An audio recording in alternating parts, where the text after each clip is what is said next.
Pendengar, Palang Merah Indonesia atau PMI Sumatera Selatan menginstruksikan seluruh anggotanya untuk selalu tanggap dan siaga dalam merespon bencana maupun memenuhi kebutuhan darah masyarakat.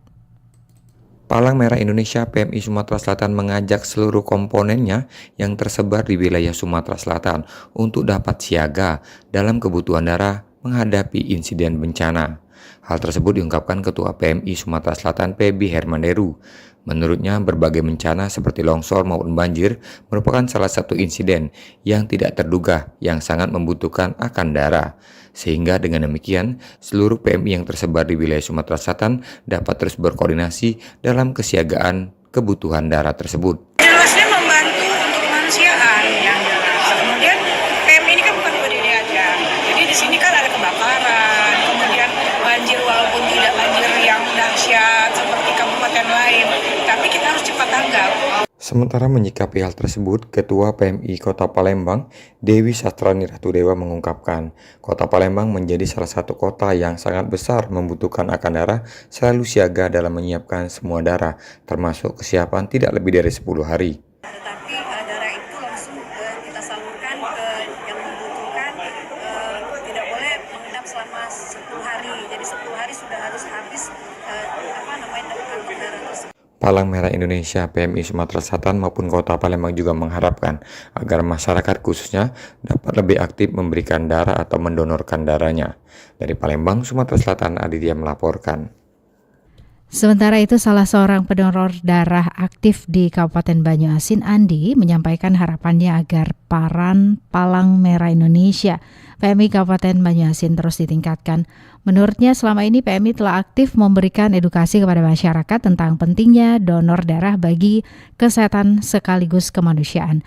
Ia menilai donor darah bukan hanya membantu sesama, tetapi juga bermanfaat bagi tubuh karena membuat badan lebih segar dan bugar. Menurutnya PMI perlu memperkuat kemandirian agar lebih tangguh dan optimal dalam pelayanan. Ia berharap organisasi ini mampu melaksanakan program donor darah maupun penanganan bencana secara lebih baik, baik di Banyuasin maupun di Sumatera Selatan. Saya mengharapkan PMI Kabupaten Banyuasin dapat memberikan penghargaan, dapat memberikan piagam seperti itu kepada masyarakat, kepada siapapun yang telah memberikan dan membantu donor darah. Itu ada suatu penghargaan tersendiri dari PMI, seperti misalnya piagam. Jadi membuat suatu kebanggaan masyarakat bahwasanya dengan dia menyumbangkan darahnya, maka ada suatu kebanggaan mendapatkan suatu piagam penghargaan. Mungkin Andi juga mengusulkan agar PMI memberikan penghargaan kepada para pendonor rutin.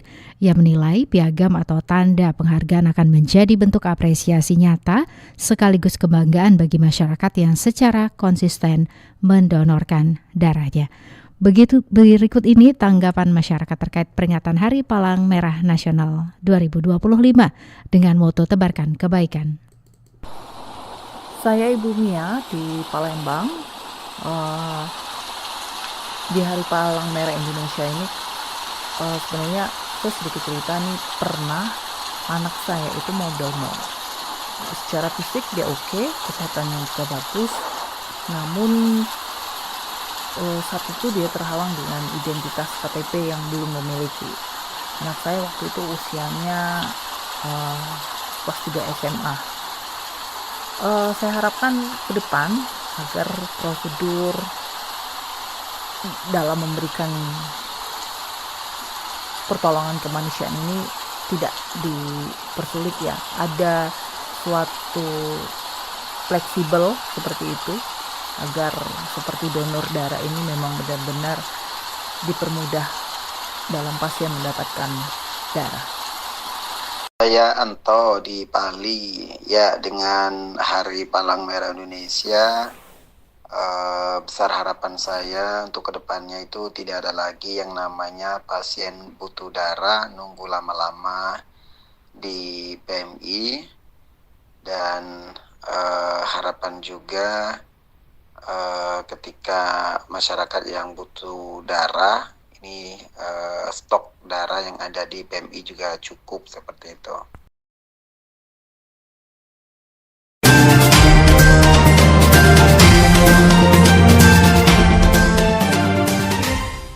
Pendengar, 5 pos polisi di Palembang yang dirusak akhir Agustus lalu segera diperbaiki. Kapolres Sabes Palembang, Kombes Polisi Haryo Sugihartono, memastikan pembenahan fasilitas tersebut mendapat dukungan dari pemerintah Kota Palembang. Ia menegaskan langkah perbaikan diiringi peningkatan patroli malam hari di sejumlah titik rawan. Haryo menilai aksi perusakan fasilitas negara itu dilakukan segelintir orang yang ingin memicu keributan. Untuk itu, ia mengingatkan masyarakat agar ikut menjaga keamanan karena pos polisi merupakan sarana pelayanan publik yang bermanfaat bagi warga setempat. Kita sudah percaya dengan masyarakat, ya intinya kita meningkatkan patroli dengan skala besar pada dini hari, karena kita yakin ini oknum masyarakat yang suka pakai kendaraan liar, balapan liar yang usil, sampai merupak fasilitas negara yang merugikan oleh masyarakat sendiri. Hingga kami pun juga dibantu Pak Wali akhirnya akan perbaiki yang seharusnya tidak perlu terjadi. Selain memperbaiki bangunan, desain pos polisi juga akan disesuaikan untuk meningkatkan kepercayaan masyarakat. Kaca jendela pos akan dibuat lebih transparan agar tidak menimbulkan kesan tertutup, namun tetap nyaman bagi petugas. Haryo menegaskan pos polisi harus kembali difungsikan optimal sebagai garda terdepan pelayanan keamanan. Ia berharap perbaikan fasilitas dan pengetatan patroli mampu mencegah perusakan terulang sekaligus memperkuat rasa aman warga Palembang. Beralih ke berita selanjutnya, Bandara Internasional Sultan Mahmud Badarudin II Palembang resmi melayani penerbangan langsung Palembang-Kuala Lumpur mulai 12 September 2025, menandai bertambahnya rute internasional yang dioperasikan dari ibu kota Sumatera Selatan tersebut. Bandara Internasional Sultan Mahmud Badarudin II Palembang kembali menunjukkan geliatnya setelah penerbangan internasional resmi dibuka kembali pada bulan Juli lalu. Kini rute langsung Palembang Kuala Lumpur resmi beroperasi mulai Jumat tanggal 12 September 2025. Kehadiran rute baru tersebut menjadi pintu penghubung menuju lebih dari 40 kota dunia. Sekaligus diharapkan mampu mendongkrak arus kunjungan wisatawan ke Sumatera Selatan, khususnya ke Palembang. Tingkat keterisian penumpang sejak penerbangan pertama mencapai lebih dari 90%.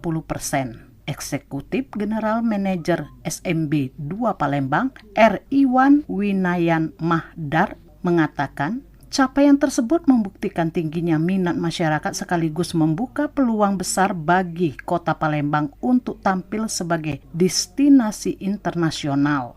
Tanggal 18 Juli kita penumpangnya itu hampir setiap harinya 150, 160 sampai dengan saat untuk Air Asia ya, ditambah nanti dari Malaysia Kuala Lumpur, Batik Kuala Lumpur. Ini juga hari ini 150, besok 125. Jadi kurang lebih hampir mencapai 1000-an lebih di atas ya untuk mulai operasi kita 18 Juli 2025 yang nanti. Dan ini menandakan juga bahwa tidak melihat apakah besok hari Sabtu dan seterusnya, tapi ini menandakan bahwa geliat ekonomi, geliat pariwisata juga semakin akan meningkat. Optimis juga disampaikan oleh Panji Cahyanto, pelaksana tugas Kepala Dinas Pariwisata Sumatera Selatan. Dirinya menargetkan kunjungan wisatawan meningkat 10% dibanding tahun lalu dengan proyeksi mencapai 23 juta orang hingga akhir tahun ini. Menurut Panji, potensi Palembang tidak hanya terletak pada kuliner ikonik seperti pempek yang sudah populer di Malaysia. Lebih dari itu, kota Palembang juga memiliki daya tarik wisatawan, sejarah, serta posisi geografis yang strategis sebagai pintu gerbang Sumatera. Jadi kita alhamdulillah jumlah wisatawan meningkat baik yang domestik, ini yang jelas yang dari luar juga akan ada. Dan ini memang kita di kuliner, di fashion, di kain-kain nanti akan pergerakan ekonomi akan juga akan positif juga. Kalau awalnya kita target 10% dari naik dari tahun 2024 yang 18 juta, mungkin kalau saya optimis mungkin bisa sampai 22-23 juta nanti. Sampai sekarang sudah menembus 16 juta. Sementara itu, Corporation Community Strategis Lion Group Dadang Mandala Prihantoro mengatakan rute Palembang-Kuala Lumpur akan terus dikembangkan dengan target okupansi penuh. Dirinya menilai kesiapan pemerintah baik dari sisi agenda internasional, pelayanan, hingga keamanan wisatawan akan menjadi kunci agar peluang ini benar-benar terwujud. Kenapa Palembang? Karena potensinya secara pariwisata, ekonomi, dan lain-lain sangat strategis. Yang kedua, secara geografis juga menjadi potensi dibandingkan masyarakat mau ke Palembang harus lewat kota lain dulu. Kemudian ada Sungai Musi. Yang ketiga, dari sisi kulinernya, pepes di Malaysia udah sangat populer. Dengan dukungan seluruh pihak, rute Palembang-Kuala Lumpur diharapkan tidak hanya memperkuat sektor transportasi udara tetapi juga memberi dampak positif bagi pertumbuhan pariwisata dan perekonomian daerah. Lamsi Harsilitonga melaporkan. Pendengar, dalam rangka Haul ke-13 Syekh Zawawi Idsom sekaligus peringatan Maulid Nabi Muhammad SAW, Masjid Sultan Agung Lemabang 1 Ilir menggelar rangkaian lomba dan bakti sosial pada 14 hingga 20 September 2025. Memperingati Haul ke-13 Syekh Zawawi Ikram dan Maulid Nabi Muhammad SAW, Pesantren Sultan Agung di kawasan Lemabang 1 Ilir Palembang menggelar rangkaian kegiatan lomba dan bakti sosial. Acara yang berlangsung selama sepekan ini mulai dari 14 hingga 20 September 2025. Kegiatan ini mencakup perlombaan Islami, bazar UMKM, serta berbagai layanan bakti sosial bagi masyarakat. Imam Afandi, pengajar sekaligus panitia dari Pesantren Masjid Sultan Agung mengungkapkan bahwa kegiatan ini menjadi ajang tahunan yang kini memasuki tahun ke-13. Ia menyebutkan beberapa perlombaan yang diselenggarakan seperti lomba azan, lomba izul Quran, dan tarian tradisional Zapin. Menurutnya lomba ini bertujuan untuk menumbuhkan semangat dan cinta terhadap Islam sejak usia dini. Tujuan utamanya tentu yang pertama mensyiarkan daripada dakwah daripada Haul Syekh Zawawi Idsom yang ke-13 ini gitu. Jadi mudah-mudahan dengan rangkaian kegiatan kita yang 1 minggu ini memberikan pandangan kepada masyarakat semuanya, masyarakat Kota Palembang terutama, untuk tahu bahwasannya ada kegiatan yang sangat luar biasa terutama di Kampung 1 Ilir ini dalam rangka Haul Syekh Zawawi Idsom yang ke-13 ini begitu. Ditambahkan Imam, selain perlombaan, panitia juga menyelenggarakan kegiatan bakti sosial, antara lain khitanan massal, donor darah, potong rambut gratis, hingga pengobatan gratis. Terdapat pula bazar UMKM sebagai bentuk dukungan terhadap ekonomi warga sekitar. Imam berharap kegiatan ini tidak hanya menjadi rutinitas tahunan, tetapi juga mampu memperkuat kecintaan masyarakat kepada ulama, kiai, serta syiar Islam. Ia menekankan pentingnya menjaga nuansa dakwah dan nilai-nilai Islami melalui kegiatan positif agar tetap hidup dan berkembang di tengah masyarakat. Dari Palembang, Sumatera Selatan, Muhammad Irfan, Pro 1 RRI terus mengudara untuk Indonesia.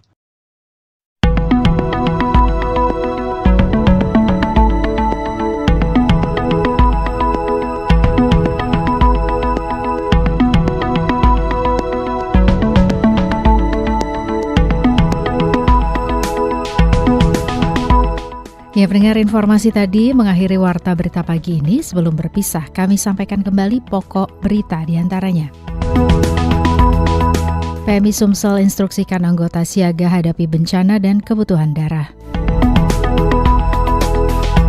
Polrestabes Palembang perbaiki pos polisi rusak dan perketat patroli malam. Informasi lainnya dapat Anda akses melalui website kami, rri.co.id, dan WhatsApp channel RRI Palembang. Anda juga dapat mengikuti media sosial terverifikasi kami, Facebook, Instagram, TikTok, dan X @RRI Palembang. Kami juga membuka ruang aspirasi bagi Anda untuk menyampaikan sejumlah persoalan dan peristiwa yang berada di sekitar Anda melalui line WhatsApp di 0821 7927 9090 serta pesan chat melalui RRI Digital. Mewakili kerabat kerja yang bertugas, saya Esi Armisi mengucapkan terima kasih atas perhatian Anda. Selamat pagi dan sampai jumpa.